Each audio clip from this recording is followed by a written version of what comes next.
안녕하세요. 과학중심의학 연구원입니다. 우리가 운동을 해서 살을 빼면 그 살은 어디로 갈까요? 소변이나 대변으로 배설될까요? 땀으로 나올까요? 아니면 숨을 내쉬면서 공기 중으로 방출될까요?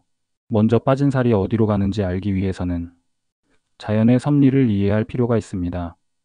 생태학적 관점에서 자연의 섭리는 에너지는 흐르고 물질은 순환한다입니다. 우리의 몸을 구성하는 물질은 지구상에서 계속 순환하고 있습니다. 몸 안의 원자들의 과거를 추적할 수 있다면 공룡의 몸이었던 원소도 있고 삼엽충의 몸이었던 원소도 있을 겁니다. 챗GPT에게 물어보니 인간의 몸엔 7에 0이 27개 붙는 어마어마한 숫자의 원자가 있다고 합니다. 각자의 원자들은 지구상의 온갖 곳을 여행해 왔을 것입니다.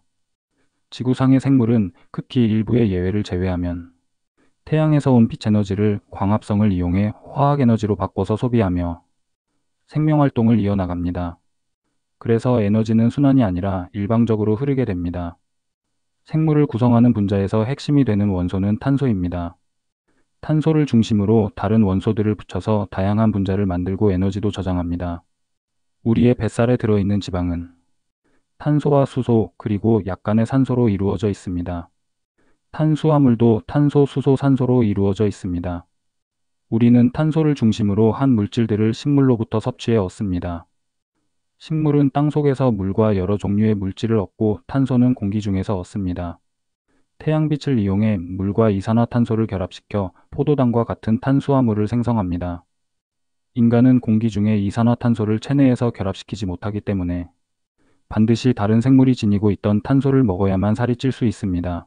물만 먹어도 살이 찐다는 말을 진심으로 믿는 사람이 있을지 모르겠지만 과학적으로 불가능한 일입니다. 물에는 탄소가 없기 때문입니다.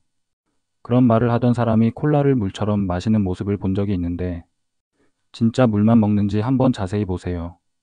우리 몸의 세포에서는 지방이나 탄수화물을 분해하면서 나오는 에너지를 이용해서 세포 내의 화학 반응에 필요한 에너지를 전달해주는 물질을 생성합니다. 분해 과정에는 산소가 필요하며 지방과 탄수화물은 최종적으로 물과 이산화탄소로 쪼개지게 됩니다. 운동을 열심히 해서 지방을 분해하면 그에 비례해서 이산화탄소가 발생합니다. 이때는 산소도 평소보다 더 필요하게 됩니다. 인체는 혈액 내의 이산화탄소 농도를 감지해서 호흡 속도를 조절합니다. 즉, 운동을 해서 숨이 가쁘면 그만큼 더 활발하게 체내에 있는 물질을 분해해 이산화탄소를 더 많이 만들어 공기 중으로 배출하고 있는 것입니다. 그래서 숨이 차는 것이 살이 빠지고 있음을 나타내는 가장 확실한 지표가 됩니다. 땀이 나거나 근육에 통증이 남는 일들은 운동의 부수적인 영향입니다. 여기서 응용해서 알 수 있는 사실이 또 있습니다. 어려운 수학 문제를 풀거나 머리를 많이 쓰는 게임을 한다고 해도 숨이 차지는 않습니다. 즉, 두뇌를 많이 쓴다고 해서 살이 빠지는 효과가 있지는 않습니다. 뇌는 쉬고 있을 때나 활동할 때나 에너지 소비의 차이가 크지 않기 때문입니다. 참고로 호흡 조절은 산소가 아닌 이산화탄소를 감지해서 이루어집니다.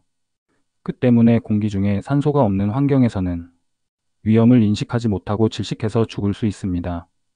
예를 들면 일산화탄소나 질소만 가득한 공간에서 숨을 쉬면 이산화탄소는 잘 배출되고 있기 때문에 인체가 이상을 감지하지 못해서 숨이 차거나 하지 않습니다. 그러나 산소가 공급되지는 않으니 세포가 필요한 에너지를 만들어내지 못해서 죽게 됩니다. 죽는 이야기가 나와서 의식의 흐름을 이어가 보자면 사람은 죽어서 땅으로 간다기보다는 대기에 퍼지게 됩니다. 우리 몸의 질량의 90% 이상을 산소, 탄소, 수소가 차지합니다. 그 다음으로 많은 원소는 질소인데 이 성분들은 모두 화장하면 기체가 되어 공기 중으로 날아갑니다.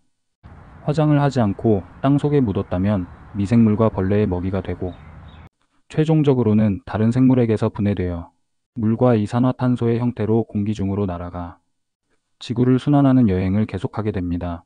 먼 옛날에 생명체를 구성하던 탄소 중 일부는 생물들이 땅 속에 묻혀서 공기 중으로 떠오르지 못하고 원유와 석탄이 됐습니다. 인간이 땅 속에 잠들어 있던 탄소를 꺼내서 연료로 사용하고 그것이 이산화탄소나 메탄 같은 온실가스로 방출되면서 지구온난화 문제가 생기게 되었습니다. 지금까지 빠진 살이 어디로 갈까라는 질문에서 시작해서 자연의 섭리와 지구온난화 현상까지 이해하는 유익한 시간이었습니다. 한 문장으로 요약해드리자면 물질 순환의 원리에 따라 적게 먹어야 살이 안 찌고, 과다하게 먹었거나 이미 붙어 있는 살을 빼려면 숨이 차도록 운동해서 분해시켜 공기 중으로 순환시켜야 합니다. 끝까지 시청해 주셔서 감사합니다.